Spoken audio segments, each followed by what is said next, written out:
Le premier combat, j'ai pris 13 500 $. Ça fait 10 700. Après, tu donnes 20% au manager. Pour le deuxième, j'ai pris 27 500 parce que j'ai gagné. En gros, c'est des contrats 12 plus 12, 14 plus 14, 16 plus 16 et 18 plus 18. Mais il faut gagner pour gagner plus. Et éventuellement, comme tu as dit tout à l'heure, le bonus de 50, soumission de la soirée ou KO de la soirée. Ou combat de la soirée. Et tu peux en cumuler deux. Tu peux mettre soumission et combat de la soirée, par exemple. Ouais, bah si t'as fait un combat 3 rounds de 5 et à la dernière minute, tu mets une clé de bras, ouais, ça te fait 100 000. Et si on compare, combien il a pris Rabé pour son dernier combat, tu sais? Il a pris 10 millions. Après, je trouve c'est pas beaucoup en vrai. Comparé à la boxe anglaise, ça n'a rien à voir. Admettons, tu touches 100 000. Sur tes 100 000, par exemple, si tu as combattu en Australie, comme j'ai combattu la dernière fois, 47,5% d'impôts. Ok. Donc déjà, il te reste, déjà la moitié donc limite. déjà, il te reste 53 000. Tu payes 10% en manager, par exemple.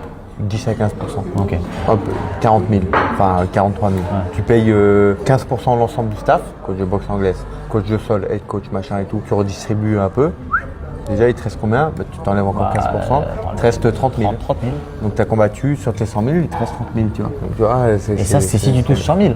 Ça, c'est si tu touches 100 000. Parce que t'en as quand t'arrives à l'UFC. Ah non, 12 plus 12. Ouais, voilà. Aujourd'hui, les frais, combien je paye en net, le coach, plus son défraiement, de l'ensemble des coachs, ça représente 15-20% maximum. Ok, ouais.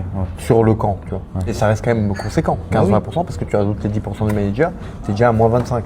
Mais Et tu rajoutes au minimum d'impôts, en général, tu payes autour de 30%. Donc c'est déjà à moins 65, tu vois. Donc il te reste en fait Non, mais attends, 35%.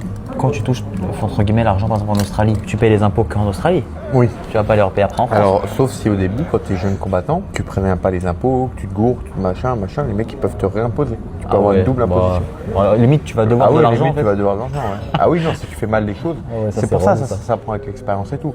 Une fois que quand tu as bien cadré les choses et tout, non, tu payes qu'une fois. Et même là, normalement, on devrait avoir un petit crédit d'impôt pour que ça soit qu'à 30%. Ok. Normalement, la France met les choses en place pour que ton entreprise française, elle paye 30% d'imposition, basta, tu vois. Ouais. Ce qui est déjà énorme, tu vois. Tu as payé 30% sur ton entreprise, c'est-à-dire que c'est pas dans notre poche l'argent, ouais, bien c'est sûr. une entreprise. Ouais. Pour vos premiers combats à l'UFC, comparé à ce que vous gagnez aujourd'hui, Kevin, par exemple, pour votre premier contrat? Les chiffres, de toute façon, c'est vite vu. En gros, les premiers contrats, tout le monde a pareil.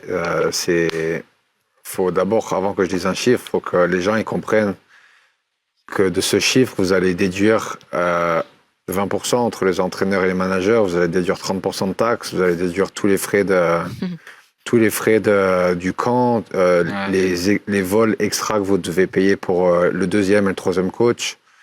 Les chambres en plus. Donc en gros, vous allez garder moins de 50% de ce que vous gagnez, voire 40%. Ouais, c'est ça. Donc ça reste moindre. Premier contrat, tout le monde a pareil, c'est 10 000 plus 10 000 en dollars américains.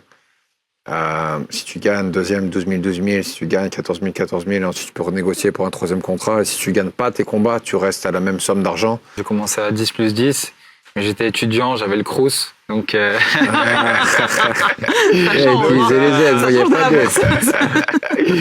j'étais le palier au max, 500 balles, ça va. Mais ouais, c'est sûr que l'objectif, moi, c'est de finir ma carrière et d'avoir le compte en banque rempli, des petits business et me retirer tranquille. Et quand je dis 10 plus 10, ça veut dire que si tu gagnes pas, tu gagnes que 10. Une fois que tu as payé tout ça, tout le monde, en gros, il te reste 3 000 balles, à peu près. Et autant dire que si vous faites ce sport pour l'argent, changez de sport. Satisfait? Tu sais, on parle souvent des payes des combattants UFC, il y a des débats là-dessus. Un 12-12, pour toi, c'est correct pour débuter là, et puis après, tu vas construire petit à petit ta suite? Bah, forcément que j'aimerais être payé plus, mais ça reste ok. Après, je t'avoue que je touche pas grand-chose au final quand t'enlèves tout ce qu'il y a enlevé sur le combat, mais là, je suis pas à un stade de ma carrière où je fais de l'argent. Je suis à un stade de ma carrière où il faut que je monte et que je mérite la bonne paye. Donc voilà, maintenant j'ai l'opportunité de la mériter à moyen terme, donc je vais tout faire pour y arriver.